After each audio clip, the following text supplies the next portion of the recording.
Viaje no tempo com Leandro e a mim e tire do fundo do baú o seu melhor time de botão.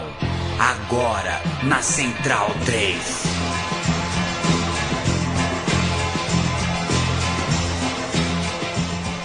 Meu time de botão no ar, eu sou Leandro e a mim.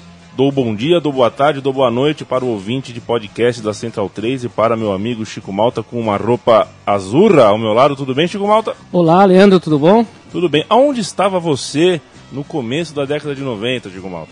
Bom, em 90 e 91 eu fiz um giro pela Itália, com um intervalo aí por causa da escola, né? Mas nas férias de julho eu tive o prazer de ver a Copa de 90 em Torino. Nós. E depois, em dezembro, volto outra vez para a Itália e fico lá dezembro, janeiro e fevereiro, ainda na cidade de Torino.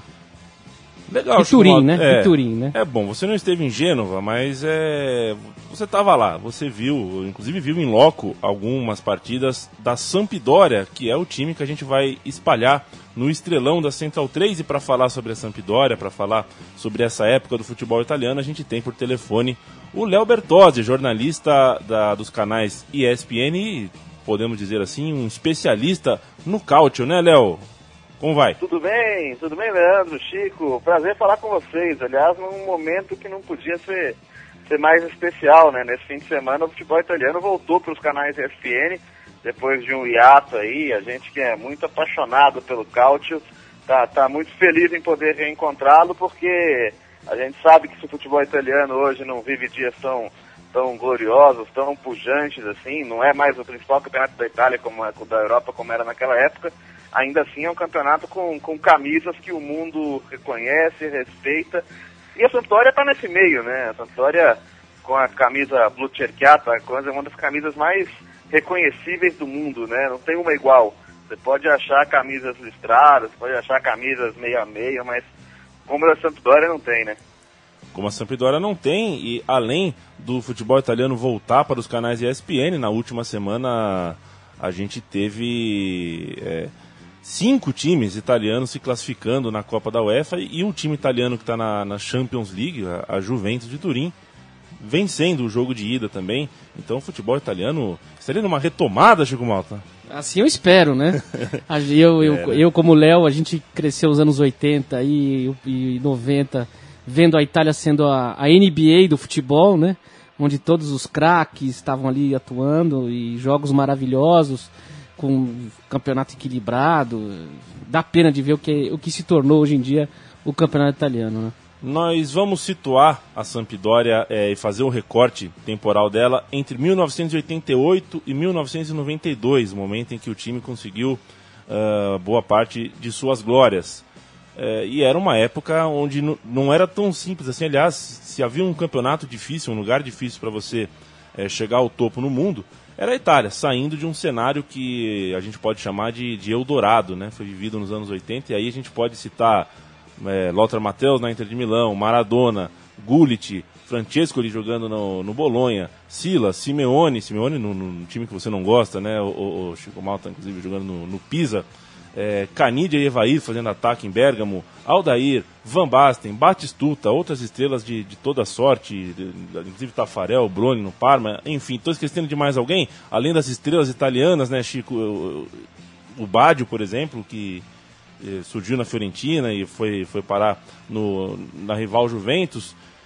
Agora... Foi um dos recordes de aquisição, né? Naquela época, a Juventus, que é arqui-inimiga da Fiorentina, foi lá e roubou o craque, né? Da Viola. E se eu não me lembro, foi uma soma astronômica para a época, né? Eu não me lembro o valor exatamente, mas foi um valor, assim, muito grande. Agora, Léo... E fez a torcida da Fiorentina sair às ruas em protesto, né? Afinal de contas, as relações entre Fiorentina e Juventus são péssimas. Naquela mesma década de 80, teve um campeonato decidido a favor da Juventus com um erro de arbitragem, tirando a chance do Scudetto da Fiorentina na última rodada. E até hoje os jogos entre elas são muito quentes. E só um detalhe, né? Para contextualizar mais um pouco a força da Itália em relação à Europa. Entre 89 e 98, só uma final de Copa dos Campeões não teve time italiano, que foi Estrela Vermelha e Olympique de Marseille em 91. A gente teve o Milan em 89 e 90, teve a Sampdoria em 92, depois o Milan 93, 94, 95, a Juventus 96, 97, 98, e aí foi interrompido de novo em 99. Mas era uma coisa comum, e tinha ano que a Copa da UEFA, né, terceira na época a competição mais importante, que tinha também a Recopa, teve finais italianas. A gente teve Roma e Inter decidindo a competição, a gente teve Parma e Juventus em 95. Então era uma coisa que, para quem viu hoje, é uma coisa meio surreal. É uma coisa que a Premier League esboçou fazer nos anos 2000, mas também já perdeu. E era uma coisa real, assim. O time italiano que chegava para a Copa dos Campeões da Champions League sabia que ele tinha nem chance, não tinha boas condições de ter certeza que estaria, no mínimo, ali na fase decisivas.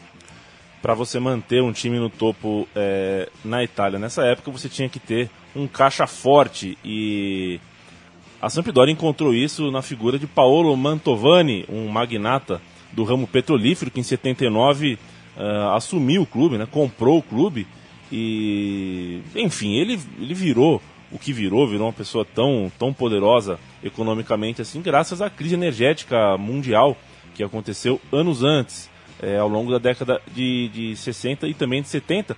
E bem, ele se aproximou do futebol em Gênova, Chico, mas ele era da onde você esteve, onde você viveu, na Itália. Ele era de Torino. Quase 10 anos depois, em 88, a ERG, ou ERG, eu não sei exatamente como que a gente pode chamar, né? Vamos chamar de ERG, né? ERG. A minha infância era ERG. ERG. Pois é. Era uma companhia industrial da cidade de Gênova. Ela pegou o clube para patrocinar, né? Era importante. Naquela época o patrocínio não era como hoje no Brasil, por exemplo. Né? O patrocínio era patrocínio mesmo. Inclusive a gente vê em legenda de jogo antigo, tem o logotipo do patrocinador ao lado do distintivo da equipe. Em muitos canais na Rai, por exemplo, isso acontecia. Esses dois golpes fizeram com que a Sampdoria tivesse saúde econômica e base estrutural para chegar ao topo, para ficar lá em cima, Chico Malta.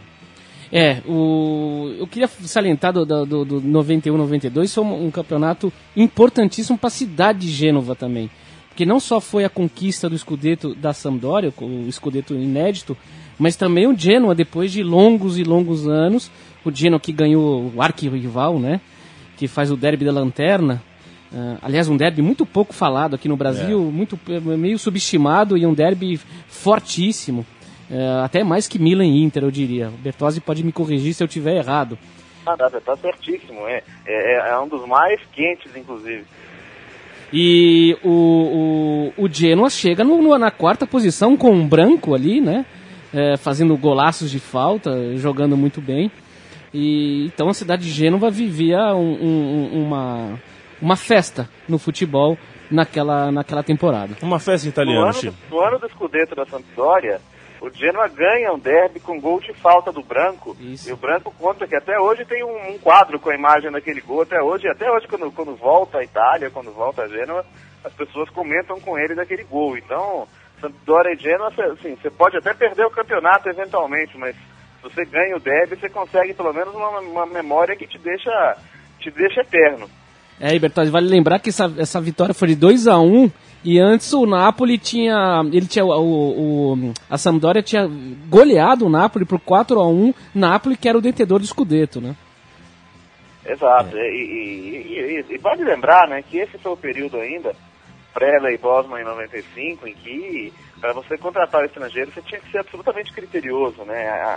A Itália, depois do fiasco da Copa de 66, fechou totalmente as fronteiras para os estrangeiros, né? Os que estavam lá, evidentemente, ficaram, mas só voltou a ter uma abertura em 80 para um estrangeiro, e aí no meio dos anos 80 para 2, e aí foi se abrir o terceiro estrangeiro já na segunda metade dos anos 80. Então, por isso que a gente via grandes equipes com estrangeiros de alto nível, mas também as equipes médias e pequenas conseguindo levar grandes jogadores. Basta a gente ter um pouquinho em mente os brasileiros que foram para lá, por exemplo. O Júnior foi jogar no Pescara, o Casagrande foi jogar no Ascoli. Quer dizer, a gente tinha, até mesmo nas equipes de menor escalão, estrangeiros de um nível muito elevado, porque o espaço era pequeno.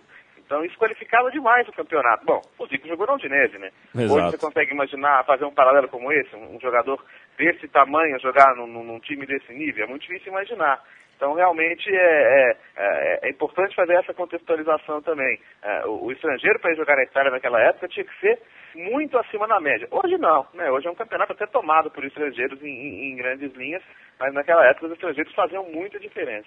O Biratã Leal, do podcast Trivela, Chico Malta, estava andando por aqui esses dias pelo nosso estúdio, sonhando com o dia em que Neymar vai defender o Verona. Vamos esperar para ver se um dia isso vai acontecer. Vamos recuar um pouquinho no começo dessa história da Samp e falar da mente brilhante que moldou o time no banco do treinador. Vujadim Boskov, um iugoslavo que chegou em 86 e, enfim, não é uma coincidência que ele tenha chegado logo quando começou a era de ouro da Sampdoria. Quem foi Boskov, Chico Malta? Boskov, ele tinha vindo do Real Madrid, né? Ele levou o time espanhol ao título de 80, conquistou 2 Copas do Rei, uma em 80 e 82, e o vice-campeonato da Liga dos Campeões em 1981, perdendo para o Liverpool. Aquele Liverpool, né? Que depois jogou contra o Flamengo, né? Mas eu tenho certeza que essa não foi a derrota em final de Liga dos Campeões mais dolorida da Tinha carreira outro espanhol aí que cruzou o caminho dele, né? Exatamente, mas a gente vai falar dessa competição mais tarde. A primeira contratação de impacto do Boskov foi o brasileiro Toninho Cerezo. Eu não posso fazer essa pergunta para outra pessoa que não para o atleticano Léo Bertozzi. O que a gente pode falar sobre o Toninho e a Sampdoria, Léo? O Cerezo, ele era um símbolo de elegância, né? O que pode parecer meio contraditório, porque o Cerezo caminhando assim era coisa meio desengonçada, né? Tem o célebre comentário de que as pernas dele pareciam 2 anões, cada um andando para um lado. Mas com a bola dentro de campo era uma coisa impressionante, né? Cabeça erguida, visão de jogo, qualidade de passe. A gente hoje procura, no futebol brasileiro, uma característica de jogador que a gente fala que tem no mundo inteiro, né? O meio-campista, o cara que cobre todas as funções ofensivas, defensivas, e às vezes perde um pouco de vista que a gente já teve muito desse personagem e que o Toninho Cerezo era um jogador desse tipo. Já tinha vingado no futebol italiano, tendo ido para Roma, aliás, todo aquele meio-campo brilhante, os 4 jogadores da seleção no meio-campo da seleção de 82 acabaram jogando no futebol italiano, né? Falcão, Cerezo, o Sócrates, né? Todos eles passaram pelo futebol italiano, o Zico também. Então, quer dizer, ele já tinha sido testado e aprovado e chegou para ser uma das referências, né? Evidentemente, chegou para ser uma peça fundamental, como de fato foi, já mais experiente, mas dentro daquela ideia de bom futebol que tinha o Boskov, né? O Boskov tinha uma frase que dizia: eu vou jogar para ganhar, porque não adianta eu perder um monte de jogo de 1-0, eu prefiro perder uma vez de 9 e tentar ganhar os outros, mas eu vou sempre tentar ganhar, né? Não era um técnico especulativo, era um técnico amante do bom futebol ofensivo, e a Sampdoria tinha exatamente a cara que ele queria. E, Léo, era impressionante naquela época na Itália, eu via as entrevistas do Cerezo e participava lá de mesas redondas, inclusive daquela do Altafine famosa lá, e como ele era reverenciado, era impressionante como, além dentro de campo, que era um belíssimo jogador, um cracaço, todo mundo admirava o futebol dele, mas fora de campo o Cerezo era muito respeitado, mas muito mesmo. Nós vamos ouvir o Samba de Toninho, hein, Chico Malta? Você adora esse samba. É bonito. Anda pra lá e pra cá ouvindo o Samba de Toninho, um samba em homenagem ao Toninho. Italiano faz samba também, e nós vamos ouvir. É muito, muito bonitinho, muito carismática essa canção. Vamos lá.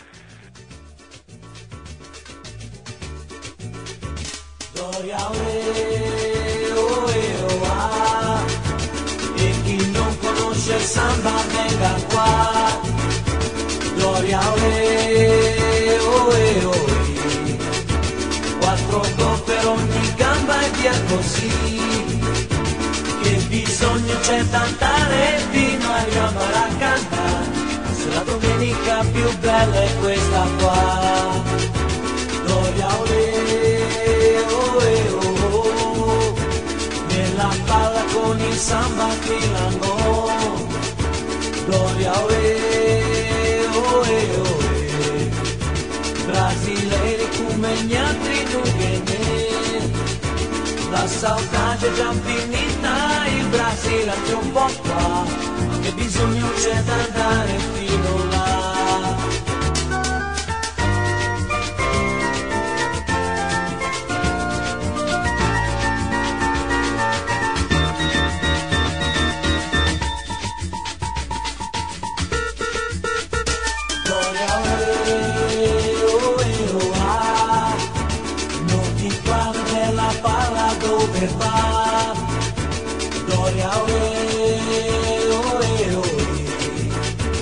Altri 4 gol per gamba e via così, che bisogno c'è da andare fino a Rio Maracanã, se la domenica più bella è questa qua.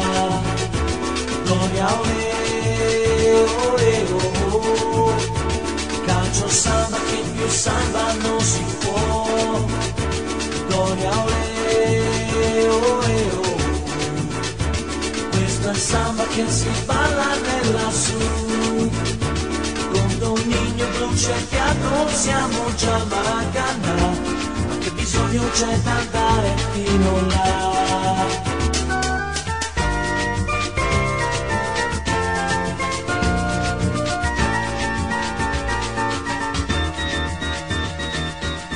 O meu time de botão fala sobre a Sampdoria de 88 a 92, mais ou menos, né? A gente fala um pouquinho antes, um pouquinho depois também, é só para ter um recorte bonitinho. E já falamos da chegada do Boscov, da chegada do Toninho, estamos falando agora da temporada 87, 88, chegaram outros jogadores, só que o fato mais importante mesmo foi a manutenção de uma dupla de ataque que ainda não citamos, os gênios do gol, Gianluca Vialli e Roberto Mantini. Uma espécie de Assis e Washington da terra da bota, né, Chico? Ah, sim, eu acho que tem muito a ver. Tem uma boa comparação, né? É. O Vialli foi o artilheiro dessa temporada 87-88, temporada em que a Samp ficou em 4º lugar. E na Recopa da Europa de 89, a Samp jogou, por ser campeã da Copa da Itália do ano anterior, uma derrota na final para o Barcelona de Lineker, Zubizarreta, de Begiristain. Amor, se eu não me engano, também jogava nesse time. Já era o prenúncio do que aconteceria 3 temporadas depois, quando os dois times se enfrentaram na final da Liga dos Campeões. Ô Léo, o Bi da Copa da Itália veio na temporada 88-89 com 4-0 sobre o Napoli de Maradona. A gente pode chamar esse momento de um momento onde o bastão foi passado mesmo, que era a hora de um outro time, digamos assim, alternativo, chegar ao topo da Itália? Acho que foi uma prova maior da competitividade que se criava na liga naquele momento, né? De que não seria mais uma liga de 2, 3 times, que havia mais gente ali com investimento. Acho que é importante voltar a uma coisa que você já destacou no começo, né? É uma época em que o dinheiro estava circulando muito. Que tinha o Milan, o Milan foi comprado em 86 pelo Berlusconi. O Milan na primeira metade dos anos 80 teve escândalos de manipulação, teve rebaixamento, depois teve rebaixamento em campo, teve dias desastrosos. Foi salvo por um investimento aí do magnata da mídia. Então, esse dinheiro, o empresariado italiano, ele estava presente forte no futebol, e não só nos grandes clubes, né? Os outros clubes eles também estavam aparecendo, então havia equipes que apareciam fortes, como do começo dos anos 90 para frente, foi o caso do Parma, por exemplo. O Parma viveu um fenômeno parecido com esse que viveu a Sampdoria. Não chegou a uma final de Champions League, é verdade, mas ganhou Recopa, ganhou Copas da UEFA, foi bem sucedido também no cenário internacional. E aí quando você consegue formar uma dupla como o Vialli e Mantini, né? O Vialli que comemorava dando cambalhota, fazendo festa, e a parceria deles fora de campo era boa também, né? Eles tinham uma amizade muito forte, quer dizer, não era uma coisa meio Bebeto e Romário, aquele eu te amo falso, eles realmente se davam bem, né? Eles se davam bem desde pequenos, e apareceu muito bem na Cremonese, né? Desde a Série C1, passando pela Série B, e quando chegou a Sampdoria realmente se firmou como um dos grandes artilheiros do futebol italiano, né? Outro que veio da Cremonese para a Sampdoria, eu vou soltar essa para o Chico, eu sei que o Chico gosta muito dele. Vamos chegar na década de 90, ano de Copa do Mundo na Itália, a Sampdoria já mais do que estabelecida na metade de cima, ou até realmente na primeira parte, na parte de top 5, top 6 do Calcio, né?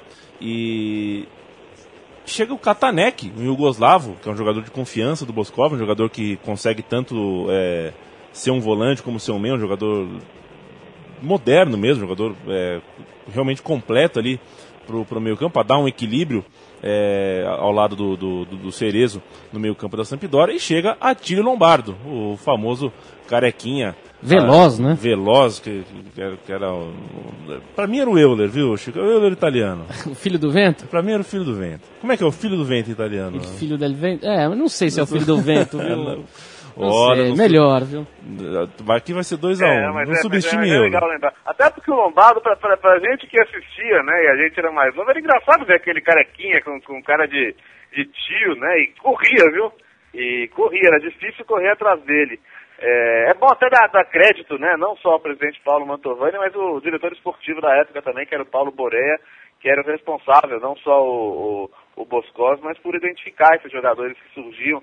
E acho que quando você consegue misturar aí gente tão experiente, né? A gente está falando de gente como o Pagliuca, como o Virkovod, como o próprio Cerezo. Você consegue juntar aí jogadores como Lombardo, como Mantini, como o Vialli, alguns coadjuvantes importantes como Manini, como Lana, Pellegrini, Bari, Invernizzi. Quer dizer, você conseguir, acho que todo técnico busca esse mix, né? Essa mistura ideal de caras que vão segurar sua bronca, com jovens que estão com fome, que estão querendo aparecer.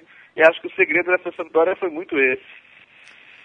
E nessa temporada, com esses jogadores todos que o Léo acabou de nos dizer, e com uma temporada inspiradíssima do Vialli, que acabou não jogando a Copa do Mundo nas suas plenas condições, né, Chico? Infelizmente a gente estava falando sobre isso fora do ar. Todo mundo muita gente esperava a dupla Vialli e Mantini, né? Só que o Mantini acabou ficando no banco, né? Pois é, mas veio a Recopa para a Sampdoria. A Recopa foi conquistada com vitória sobre o Brann da Noruega, o Borussia Dortmund da Alemanha, o Grasshopper da Suíça, o Mônaco com George Weah, o liberiano George Weah. E o Mônaco foi derrotado na semifinal, e a decisão foi em Gotemburgo, na Suécia, contra o belga Anderlecht, um jogo dramático decidido por Vialli com 2 gols na prorrogação, que nós vamos ouvir em italiano agora. Dove 90 minuti di gioco non sono stati sufficienti per stabilire una superiorità tra Sampdoria e Anderlecht. Tenta di andare via Lombardo, sguscia molto bene sulla destra, da poi al centro per Mancini, la palla per Salsa, lo tiro, palo, incredibile! E poi gol di Vialli, e poi gol di Vialli, rocambolesca azione della Sampdoria che passa in vantaggio con Vialli. Rivediamo il tutto, il tiro di Salsano, il palo, la palla che sfugge al portiere, Vialli, gol. Ancora la Sampdoria che finalmente passa in vantaggio con Vialli. De Wilde, avete visto, si era ritrovato il pallone tra le braccia dopo il gran tiro di Salsano sul palo, ma è sfuggito il pallone a De Wilde, è arrivato come un falco Vialli e l'ha messo dentro. Va sulla destra Mancini, Lombardo da centralmente a Salsano taglia da quest'altra parte su Mancini, in penetrazione Mancini, parte il cross, gol! E gol ancora di Vialli, gol! Gianluca Vialli, grande azione della Sampdoria, gol della Sampdoria, 2-0. Rivediamo, i gemelli del gol sono andati a segno e vedete il colpo di testa imprendibile di Vialli. Quarto del secondo tempo. Tá aí, o Vialli foi, de novo, para variar, o artilheiro da competição, e Gênova, com certeza, pelo menos a parte blu-cerchiata, curtiu a Copa do Mundo mais feliz. Afinal de contas, havia um campeão europeu na região. Narração do grande Bruno Pizzul, né, que era uma lenda quase um Galvão Bueno italiano, narrou inúmeras Copas do Mundo. Na final da Copa de 94 ainda era ele ali nos microfones, então a gente ouviu uma voz aí muito, muito característica da crônica italiana daquela época. Ah, e como é que haja coração em italiano, hein, Bertolli? Você vai... Essa é difícil de traduzir, viu? Mas sabe uma coisa importante? Até porque você falou de Copa de 90, a famosa vitória de 4-0 sobre o Napoli na final da Copa da Itália foi em Cremona, né? O estádio Luigi Ferrari estava em reformulação para a Copa do Mundo e é sempre bom lembrar que isso aumenta ainda a importância daquele resultado, né? O jogo não foi nem em Gênova, foi num campo praticamente neutro ali em função das obras que aconteciam para a Copa do Mundo. Pois é, e tendo Vialli, tendo Lombardo, podemos dizer que Cremona era um pedacinho Blucerchiato fora de Gênova. Ô Chico Malta, nós vamos ouvir agora a torcida, a gente fez o som das torcidas aqui da Sampdoria. Se você que está nos ouvindo quiser ouvir, procure aí na lupinha em cima da barra do site Sampdoria, vai aparecer o som das torcidas da Sampdoria e tem essa música que você me apresentou, o Rino Gaetano, com essa música, e eu passei o Rino Gaetano nunca mais saiu do MP3. A torcida da Sampdoria canta My Cello sempre più blu, quer dizer, acontece um monte de coisa na vida, mas o céu sempre está azul, né? Sim, mas não é só azul, né? No fim das contas, a gente... Cerchiato di blu. Aí... Eles fazem uma adaptação para a torcida, para o time, né? Nós vamos ouvir esta deliciosa canção e quando voltarmos saberemos se Léo Bertozzi gosta ou não gosta de Rino Gaetano, afinal ele divide opiniões. Vamos ouvir.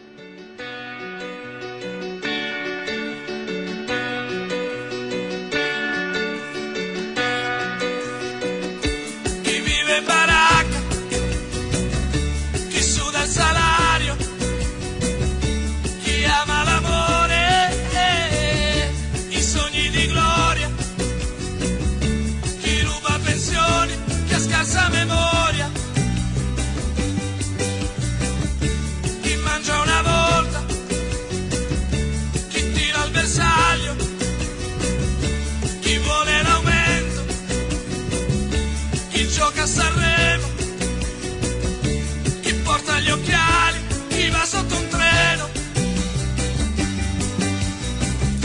chi ama la zia, chi va a Portapia, chi trova scontato, chi come ha trovato.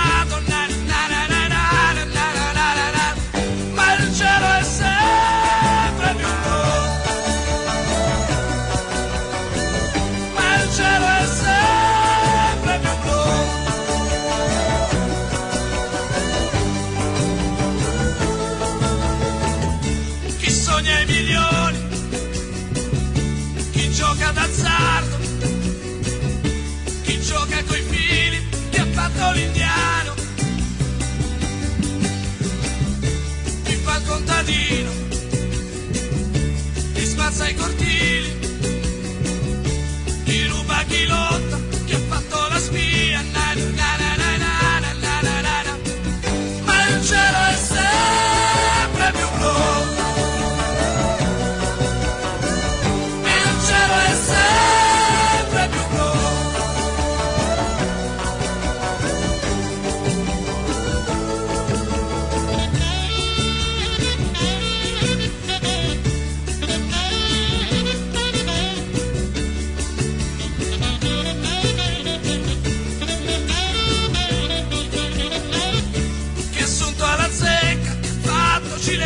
Chi ha crisi interiori, chi scava nei cuori, chi legge la mano, chi regna sovrano, chi suda, chi lotta, chi mangia una volta, chi gli manca la casa, chi vive da solo, chi prende assai poco, chi gioca col fuoco, chi vive in Calabria, chi vive d'amore, chi ha fatto la guerra, chi prende il 60, chi arriva agli 80, chi muore al lavoro,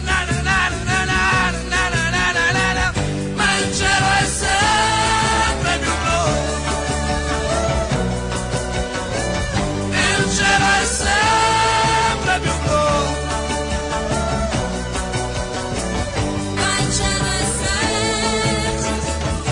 chi è assicurato, chi è stato multato, chi possiede la mutua, chi va in farmacia, chi è morto di invidia o di gelosia, chi ha torto ragione, chi è Napoleone, chi grida al ladro, chi ha l'antifunto, chi ha fatto un bel faro, chi scrive sui muri, chi legge agisce distinto, chi ha perso, chi ha vinto, chi mangia una volta, chi vuole l'aumento, chi cambia la barca, felice e contento, chi come ha trovato. A Sampdoria campeã da Recopa alinhou com Pagliuca, Carboni, Manini, Vercovu, Pellegrini, Dossena, Vernizzi, Catanetti, Pari, Mantini e Vialli. Entraram ao longo do jogo Lombardo e Salzano. Dizem que Rino Gaetano estava na arquibancada, é verdade, Bertozzi? Bom, dizem que sim, dizem que estava e já para entrar na polêmica, eu gosto. Jana é minha música favorita aí do Maravilhosa. Do Gaetano, não é? Maravilhosa. É muito boa. Depois pode guardar até para uma próxima oportunidade. Gaetano de origens calabresas. E é uma origem, digamos, respeitável, porque é a minha origem, não sei a sua, Bertozzi. Até perguntar qual é a sua origem do Bertozzi. Você sabe que há controvérsias, né? Há controvérsias. Os documentos da viagem da família da Itália até se estabelecer na região de Poços de Caldas foram perdidos no meio, mas fazendo algumas pesquisas aqui, pude identificar uma concentração de Bertozzis ali na Emília-Romanha, região de Parma, Reggio Emília. Eu ainda vou me afundar bem nessa pesquisa para chegar lá, viu? Maravilha. Podemos dividir a gasolina, Léo Bertozzi, e ir junto para Minas Gerais, porque eu preciso descobrir como é que o turco Yamin foi aparecer em Uberlândia. Eu até hoje não sei como é que isso aconteceu. Grandes jogos, grandes conquistas. A cereja do bolo.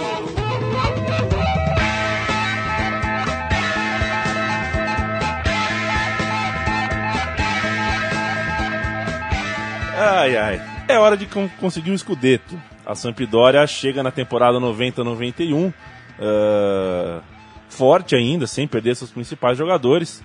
Já conquistou algo importante no âmbito europeu. É hora de conseguir alguma coisa dentro de casa.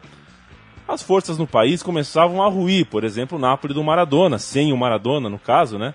E era a hora da Sampdoria também conhecer a sua maturidade tática e técnica. Afinal, alguns jogadores já estavam muito tempo jogando junto e chegando naquela idade onde o físico e o mental se encontram num bom momento, né? Você não é nem muito jovem, nem sente muita dor depois do jogo. Enfim, com 20 vitórias, 11 empates, 3 derrotas, saldo de 33 gols e o Vialli, para variar, como artilheiro, anotando 19 gols, o Mancini foi o vice, marcou 12, a campanha pode ser considerada irretocável. Todos os grandes concorrentes perderam nos confrontos diretos e o time foi o melhor mandante e também o melhor visitante. Léo Bertozzi? A Sampdoria ganhou aquele campeonato com 5 pontos de vantagem na época dos 2 pontos por vitória, né? Então, só para você ter uma ideia aí da autoridade com que se ganhou aquele título. E podia ter ganhado a Copa da Itália também, né? Perdeu para Roma, mas chegou na grande decisão. E é legal que esse foi um campeonato muito transmitido aqui no Brasil, né? Até porque o Cerezo era uma grande atração, então a Sampdoria teve muitos jogos transmitidos aqui pela TV Bandeirante. Eu me lembro do jogo final ali contra o Lecce, uma vitória muito, muito marcante. Então foi um campeonato que a gente que estava aqui no Brasil pôde curtir também, de certa maneira, né? Aquele timaço do Moscov. Mas assim, a diferença de pontos para uma época de 2 pontos por vitória não deixa dúvidas, né? Era um time realmente muito acima da média. E não era um campeonato na média, né, Chico? Era um campeonato bastante acima da média. Eu sei que você tem os seus alfarrábios aí com só alguns nomes que compuseram essa temporada 90-91 na Itália, que mostram como, apesar do Napoli ter ruído e tudo mais, como era forte a competição, né? Sem dúvida. E a Itália estava num momento de alto astral com o futebol, porque é verdade que não ganhou a Copa do Mundo, mas a Copa foi muito legal para a Itália, aquela história da Notte Magiche, né? Aliás, desculpa, mas nenhum tema de Copa do Mundo é mais bonito que Notte Magiche da Gianna Nannini e do Edoardo Bennato. Maravilhoso. Se eu pudesse, eu viria todo dia. Olha, Bertozzi, desculpa te interromper, mas era emocionante. Eu estava no Dele Alpi, em quase todos os jogos, inclusive na semifinal, que para mim foi o jogo mais histórico que eu vi na minha vida, que foi Alemanha e Inglaterra. E quando aparecia no telão aquele casalzinho cantando, eu sempre chorava. Era demais. Então a Itália não ganhou a Copa do Mundo, mas assim, a seleção saiu com convincente. A Itália podia ter ganhado a Copa do Mundo, não fosse o maldito Canidia ali maldito para 2 países, né? Pois é. Assim.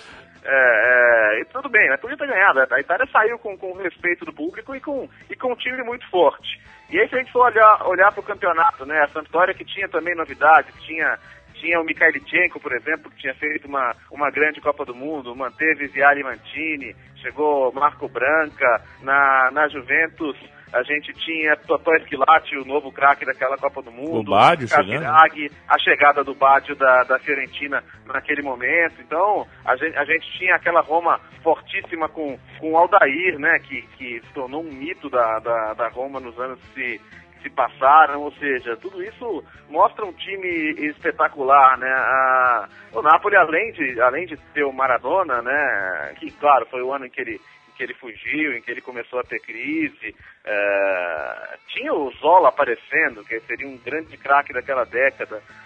Foi o ano que apareceu o Parma, né? O Parma do Neves Scala, com o Taffarel no gol, né? E tantas outras novidades. O Parma que seriam muita coisa muito importante também para aquele período. Só para ter uma ideia, né, de como cada time ali tinha uma estrela, tinha força. Teve essa novidade, essa surpresa do Genoa também, que foi forte, ou seja, Gênova foi a capital daquela temporada da Série A, e diante de tudo isso, né, assim, imagina ganhar um campeonato como esse, né? O Scudetto da Sampdoria chegou numa vitória sobre a Inter de Milão, em Milão, por 2-0, um jogo em que no final a torcida da Inter, revoltada, chegou até a tirar objetos em campo, jogou cadeiras em campo, Chico Malta. Eu não sei se ela foi jogar em Araraquara por perda de mando na temporada seguinte. Não aconteceu. Não tinha isso, né? Não. Perfeito. Mas, enfim, foi uma vitória incontestável. Inclusive, esse foi o único jogo que eu vi, porque você consegue encontrar na internet o único jogo dessa campanha que eu assisti. E se a temporada foi igual a esse jogo, não tem que contestar mesmo. Sampdoria passeou em Milão. Nós vamos ouvir um material da RAI falando sobre o jogo do título, esse jogo no Giuseppe Meazza, essa vitória por 2-0, e também um áudio com a festa popular da Sampdoria, com a torcida nas ruas e um palco com os jogadores chegando e cantando junto e tudo mais. Se você não entende italiano, sinta que vai dar na mesma, certo? Sem dúvida. Che in fondo l'Inter merita qualcosa di più e forse Matteus, freddo tedesco di Germania, rimpiangerà a lungo di non aver tirato come altre volte il rigore che Delia concede ai nerazzurri. Pagliuca comunque è imbattibile e lo dimostra in tutte le occasioni. Che la Sampdoria sia predestinata a vincere si capisce. Il contropiede è micidiale. C'è un palo di Lombardo e la difesa nerazzurra poi riesce a tamponare in extremis. Il raddoppio di Vialli, poco dopo, è il suggello a una vittoria che vale lo scudetto e fa vincere al Doriano il duello dei cannonieri con Matteus. Un gol importantissimo, cui seguono la reazione di Magnini, Katalek, Pari, Vierfut, Lanna, Pellegrini, Lombardo, Cerezo, Vialli, Mancini, Branca, Nucciari, Bonetti, Invernizzi, Calcagno, Dalligna, Dossena, Bosco. Congratulations, Sampdoria. E Bosco. Dossena non so se sta arrivando, ma credo sì.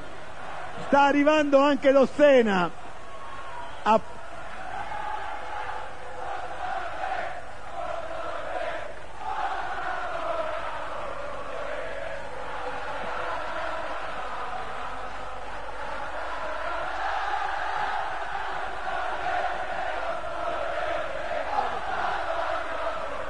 E Dossena, sì, vedi. È qua Dossena. Eccolo Dossena, appena operato di menisco.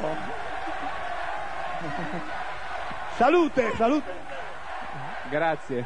Essa chegada jogador a jogador é muito interessante porque em dada hora aparece o Docena, que estava com o menisco operado. Ele entra junto no palco, assim, pulandinho com a muleta. Muito bacana. E tem a história dos cabelos, né, Chico? Fica o Toninho Cerezo pinta o cabelo de loiro. É uma farra. Mas agora nós vamos ao jogo inesquecível. Que é um pecado no caso, né, Chico Malta? É um pecado porque a gente está falando da primeira campanha da Sampdoria na Liga dos Campeões, a atual Champions League, e a gente vai falar de uma derrota. A sua primeira participação terminou só na final, numa partida em Wembley, depois da Sampdoria superar o Rosenborg, superar o Budapest Honved, também na fase seguinte. Eram fases eliminatórias antes de uma fase só de grupo, e a fase de grupo tinha Estrela Vermelha, o atual campeão europeu, inclusive, o Anderlecht e o Panathinaikos da Grécia. A Sampdoria conseguiu 3 vitórias, 2 empates e 1 derrota e chegou à final. Você gostava desse regulamento, Léo? Só com um time de cada país, só com os campeões mesmo e mais enxuta? Aquela coisa que mercadologicamente hoje não faz sentido, mas dava o desafio de ser campeão europeu uma carga maior, né? Porque primeiro você tinha que ganhar o campeonato do seu país para depois se medir com os outros campeões. Até por isso se aumenta um feito como o da Sampdoria. E depois disso a gente passou a ver, né? Muitos times que às vezes nem que ser campeões nacionais conseguiram. O caso do Liverpool, por exemplo. O Liverpool, desde essa época, aí não conquista um título inglês e conseguiu ganhar uma Champions League. Então, aquela ideia de primeiro conquistar o seu país para conquistar a Europa, desde essa época não existe mais. Mas a novidade aí era a fase de grupos, né? Que tanto que foi da fase de grupos desse ano que surgiu a ideia definitiva. E aí, de 2002 para frente, exatamente, que se começou a chamar de Champions League, né? Mudou o nome, mudou a maneira de organizar a competição. Aos poucos foram aumentando o número de times, 16, 24, até os 32 atuais, com fases preliminares. Mas eram jogos interessantes, né? A Sampdoria ganhou 2 jogos da Estrela Vermelha, né? Ganhou em casa e fora campo neutro, né? A gente sabe da situação que a Iugoslávia vivia naquele período e do desmanche até que isso envolveu para o time, né? Eu gosto sempre de pensar o que a Estrela Vermelha poderia ter sido no futebol europeu naquele período também, se tivesse não se desmanchado, né? Mas de qualquer forma a Sampdoria conseguiu passar por um grupo forte e aí na final contra esse Barcelona foi um pecado mesmo, né? Porque naquela época era o primeiro título para os dois, né? A gente fala de Barcelona hoje e é bom ter essa noção. Foi o primeiro título do Barcelona. O Barcelona nunca tinha sido campeão europeu também. A referência em termos de títulos continentais sempre foi o Real Madrid, né? O Barcelona chegava a uma final para ser campeão europeu pela primeira vez, né? É importante a gente salientar que o Barcelona nem sempre foi esse time de tanto sucesso e tanto prestígio internacional. Prestígio tinha, né? Não tinha as taças. Demorou bastante para conseguir a primeira. Se a gente olhar para a escalação, Ronald Koeman, Stoichkov, Laudrup, Guardiola, Julio Salinas, o Zubizarreta no gol, era sem dúvida nenhuma um time hiper competitivo. A gente se refere mais à questão da tradição mesmo, ela não existia. E o jogo foi duro, foi pegado. É interessante nessa época, né? Já aconteceu em outras finais, mas quando havia o confronto ali dos uniformes, né? O choque dos uniformes, não daria para o Barcelona jogar de azul e grená, nem a Sampdoria só de azul e Bucerchiata. Os dois mudaram de uniforme, né? O Barcelona foi de laranja e a Sampdoria foi de camisas brancas. Aconteceu na final de 2000, por exemplo, Real Madrid e Valência, que o Real Madrid foi de preto e o Valência de laranja. Então, essa foi uma final em que isso aconteceu. Então, até hoje, a gente se lembra bem do Barcelona de laranja ganhando aquele jogo. A Sampdoria praticamente abriu mão da disputa da Série A por causa do sonho europeu e, por isso, terminou com a 6ª colocação. A campanha que passou por Estrela Vermelha, vitórias por 2-1 e 3-1, o Anderlecht foi o único time a vencer. A Sampdoria ganhou por 3-2, mas depois perdeu por 2-0, além do Panathinaikos, que conseguiu 2 empates com a Samp. A final foi um jogo de xadrez, viu, o Chico Malta? Eu assisti esse jogo, também tem pela internet, e podia pender para qualquer lado mesmo. A verdade é essa, foi uma partida realmente, embora uma partida bem truncada, dura, foi um jogo rico em chances de gol. Teve chance de gol para lá e para cá, mais ou menos na mesma medida. A Sampdoria atuou com Pagliuca, Manini, Lana, Viercovu, Catanetti, Lombardo, Pari, Toninho Cerezo, Bonetti, depois entrou o Invernizzi, e no ataque, logicamente, Vialli e Mantini. Serei antipático ao torcedor da Sampdoria e colocarei a narração em espanhol do gol de Koeman. Atenção! Koeman toca socio Faraguero, pica Koeman! Gol!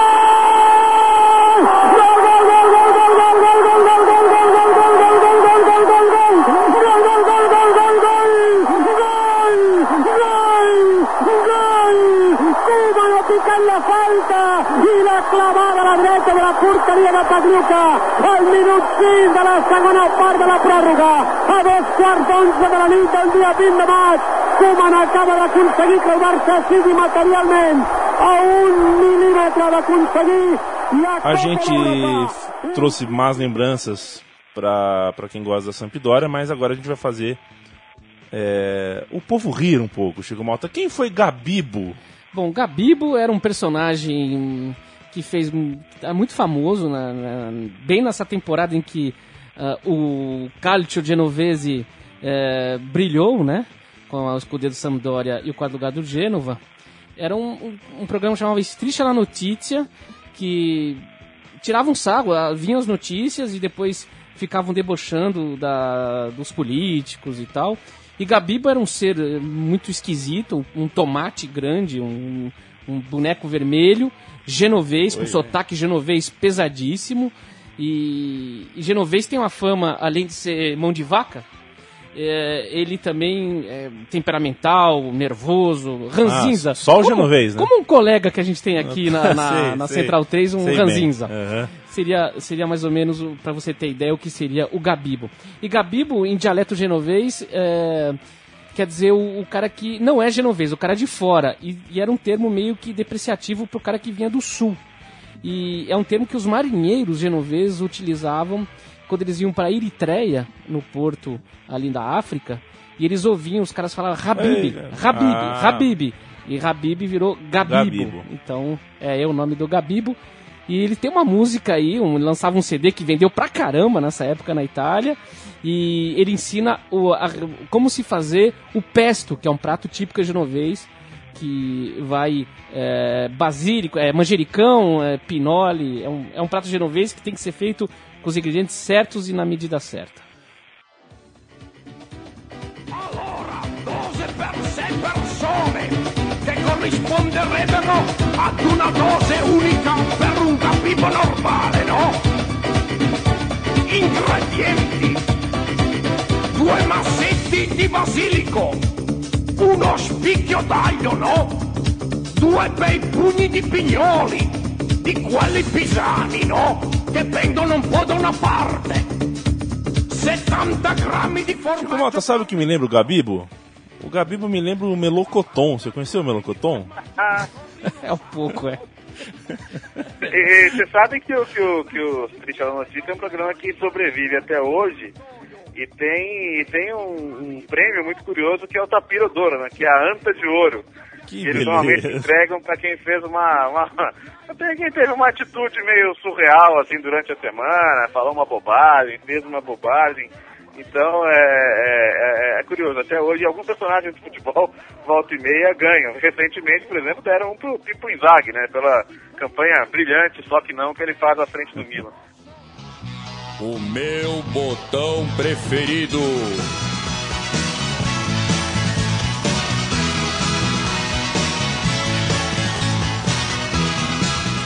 Bom, reta final do meu time de botão, é hora que a gente vai homenagear os botões especiais, aqueles que você colocava para bater a falta, né? Aqueles que você fazia um trabalhinho diferente nele para deslizar melhor. Você tinha essas mandingas, Chico Malta? Não. Não, né? Não. Tá, você era pragmático. Mais pragmático. O meu botão era muito frajudo. Botão pragmático, hein? Eu tinha uma lousa, não era aquele campo de botão. Por quê? Porque eu tinha já o ódio eterno ao botão moderno. Tá certo.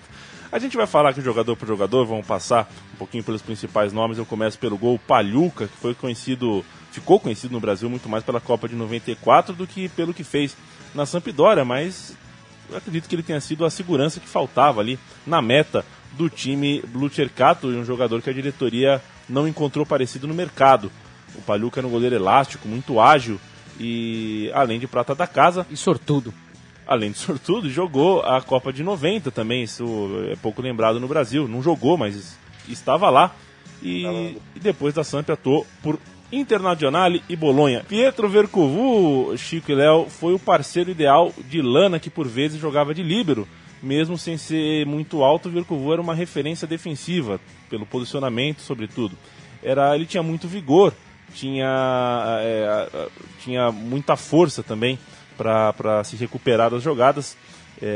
O Maradona disse isso certa vez, né? Ele contou em 2007 para a revista El Gráfico, e vamos abrir aspas para Diego. Fisicamente ele era um animal, tinha músculos até na sobrancelha.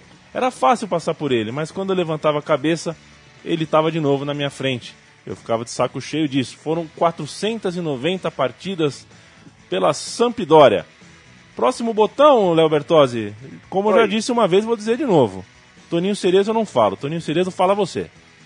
Então tá bom, falo eu e esse desfecho que ele teve na Sampdoria foi brilhante, né? Um jogador realmente cuja classe nos serviria muito bem hoje. A gente fala muito de maneira moderna de se jogar futebol. Coloca um Cerezo jogando futebol que ele jogava em 1991 e vê se ele não serviria hoje na nossa seleção brasileira. Tem jogadores que parecem atemporais, né? Eles parecem jogar à frente do seu tempo e o Cerezo é esse cara, né? De visão, de distribuição, de ocupação de espaço, um jogador de uma inteligência futebolística muito acima da média e não é por acaso que ele era indispensável, que o Boscov identificou nele. E vou contar até uma história curiosa, não muito feliz para mim, mas recentemente, quando o Boscov morreu, né, eu logo pensei, vou repercutir isso com o Cerezo. Cara, me dá o telefone do Cerezo e tal, vou ligar para ele e tal. E liguei, era de tarde e tal, ele atendeu com voz de sono, quem é e tal. Eu falei, não, é do Brasil, preciso repercutir uma coisa com você. Não, pô, são 3 horas da manhã. Ele estava no Japão, eu esqueci que ele estava trabalhando no Japão. Resultado, eu provavelmente nem sabia da morte do Boscov, eu falei, não vou ser eu que vou dizer. Eu falei, não, Cerezo, tranquilo, outra hora a gente fala. E deixei ele voltar a dormir, porque não ia ser eu o portador de más notícias, né? Porque você vai falar assim, ó, Cerezo, 2 coisas. Primeiro, o Boscov morreu. Segundo, quer falar sobre o Boscov, né? Pô, tá sacanagem. Queria repercutir a morte do Boscov, imagina, o cara não tá sabendo, ia ser complicado, né? É preciso sensibilidade para derrubar certas pautas, Léo Bertozzi. Falemos de Atílio Lombardo, Chico Malta. Lombardo, que você quis comparar com Euler, era um jogador, além de veloz, era um jogador técnico, né? Ele ficava aberto ali pela direita, quase um ponta-direita clássico, né? E sempre buscava de fundo para fazer o cruzamento para o Vialli e para o Mantini, que ficavam esperando a bola dentro da área. Ele disputou 306 jogos pela Sampdoria e marcou 54 gols. Lombardo, que era mais do que um Euler, era quase um Basílio italiano. Aí você está realmente sendo maldoso. Não, eu estou sendo palmeirense, desculpa. Inclusive, no roteiro está escrito que ele é o Robin da sua época. Para ser justo e não pintar as coisas de verde, como costumo fazer quando estou inebriado. Giuseppe Docena, campeão mundial em 82, já era experiente, portanto, no fim da década de 80 e começo da década de 90, foi ídolo do Torino e jogou na Samp entre 88 e 91. Encerrou a carreira no ano seguinte, 92, pelo Perugia. Ele não estava, portanto, nem no começo, nem no fim dessa geração, dessa época de ouro da Sampdoria, mas foi um dos atletas que, com sua regularidade e experiência, fizeram da Sampdoria um time forte, inclusive mentalmente. Vamos falar agora, para fechar essa sessão e também este programa, de Vialli e Mantini. Léo, você prefere falar do Vialli ou do Mantini? Vamos falar do Gianluca Vialli, então. Perfeito. Né? Porque era impressionante como ele tinha características de atacante completo, né? Porque ele tinha cabeceio, ele se apresentava bem na área, mas conseguia sair da área para se movimentar. Não dá para dizer que nem ele nem o Mantini eram só centroavantes. Não, o Mantini menos. O Mantini era um segundo atacante mesmo. Mas o Vialli não era exatamente o jogador que ficava ali só para esperar o cruzamento. infelizmente, ele não estava legal na Copa de 90, né? Ele não estava no melhor das suas condições, tanto que foi a Copa em que de repente apareceu o Totò Esquilate e revolucionou o ataque da seleção italiana. E até hoje ele tem uma certa amargura, né, por não ter jogado a Copa de 94, a relação com Arrigo Sacchi impossível, né? O Sacchi preferia convocar o Casiraghi e o Vialli nunca engoliu isso, e ele ficou amargo mesmo, né, a ponto de depois da derrota da Copa de 94 tirar a onda do Vialli mesmo, falar, foi o Mundial das lágrimas e das câimbras, né, se referindo à péssima condição física em que a Itália chegou na final. E o fato é que ele nunca vai dizer, mas o Vialli provavelmente na hora da final, se ele estava torcendo para alguém, não era para a Itália não. Gianluca Vialli, em 321 jogos, marcou 141 gols pela Sampdoria e foi o parceiro perfeito, ideal dentro do futebol de Roberto Mantini, que hoje é um treinador de renome e muitos cachecóis, né, Gigo Mota? Ô, estilo, hein? Onde ele vai, ele leva o cachecolzinho dele. Foi um jogador acima da média, era o camisa 10 da Sampdoria e tinha personalidade muito forte, né? Era temperamental, era um cara de difícil convivência, mas dentro de campo, com seus passes elegantes e precisos, foi considerado e é considerado até hoje o maior ídolo, o maior jogador da Sampdoria e o maior ídolo da torcida em todos os tempos. Ninguém, afinal de contas, vestiu mais vezes esta camisa, a camisa Blu Cercata, do que ele. Foram 566 partidas e até pelo tempo de casa, né, o tempo que ele ficou, muito mais do que o Vialli, por exemplo, na Sampdoria, acabou ultrapassando-o na artilharia. Fez 173 gols pela Sampdoria ao longo da sua carreira. Ele era um gênio, como todo gênio, tem um pouquinho de genioso também, né? Então, sempre foi difícil conviver com o Mantini, ou ele resolvia em campo, ou ficaria pequeno para ele. É assim que muito jogador, muito craque, conseguiu fazer a carreira, e o Mantini não foi diferente. Ele só jogou a Copa de 90, Chico, esteve, assim como o parceiro Vialli, fora do Mundial de 1994, tal qual já falamos aqui. E após essa vida construída em Gênova, ele atuou também na Lazio em 97, onde acabou a carreira. Você queria Mantini como técnico do Corinthians hoje ou como meia hoje também? Mais como jogador do que como técnico, porque o técnico que tá lá tá muito bom. Perfeito. Desculpa. E o Mantini tentando reconstruir na Itália a sua carreira, tá de volta à Inter. E um colaborador histórico do Mantini, que é o Mihailovic, também foi jogador da Sampdoria, hoje é o técnico da Sampdoria e faz até um bom trabalho, né? A Samp está fazendo um bom campeonato, até para a gente trazer essa discussão do passado para o presente.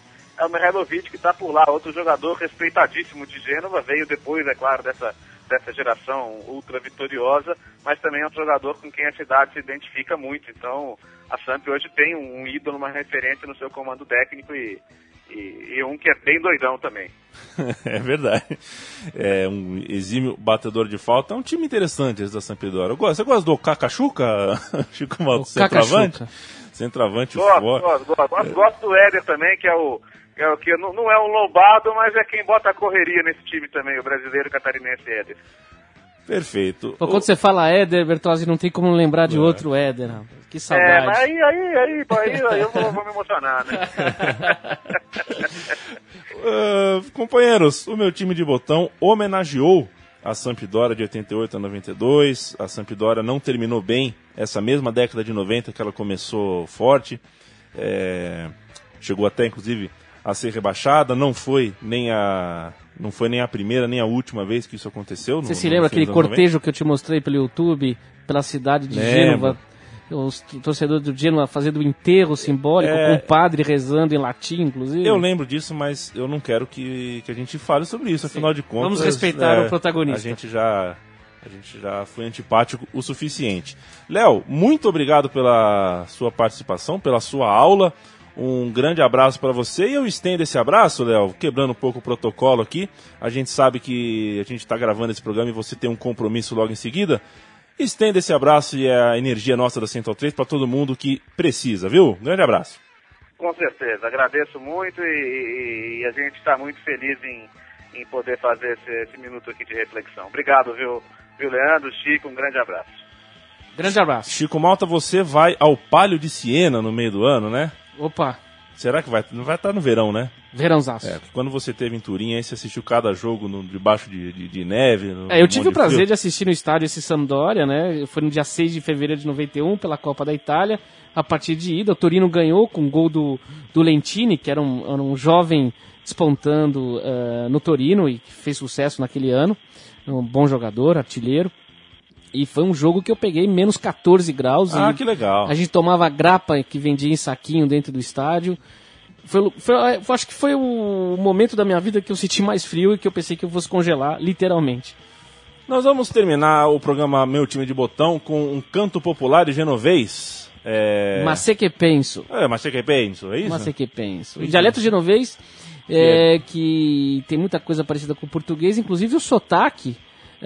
Quando as pessoas ouvem brasileiros assim, meio de longe ouvindo, eles acham que é um genovês falando, porque a tonalidade lembra muito o brasileiro falando. Nada mal. E voltaremos, como o amigo Central 3 sabe, daqui 2 semanas, semana sim, semana não, tem Meu Time de Botão. A rima foi involuntária e eu estarei aqui, como sempre, ao lado de Chico Malta e com mais um time bem legal, um time que marcou época, campeão ou não. Grande abraço, até mais. E poi se ne per un giorno tornan su per farsi a palazzina e un giardinetto un rampicante qua cantina o vi a branda a tacaiegui isoletto pedaghe na schiena sei a mattina ma o figlio che diceva non che pensava a cena você ti che vuoi tornare ma se che penso a mi vedo ma e lui me muti a casa da non sia li vedo righe messa strenze o vedo a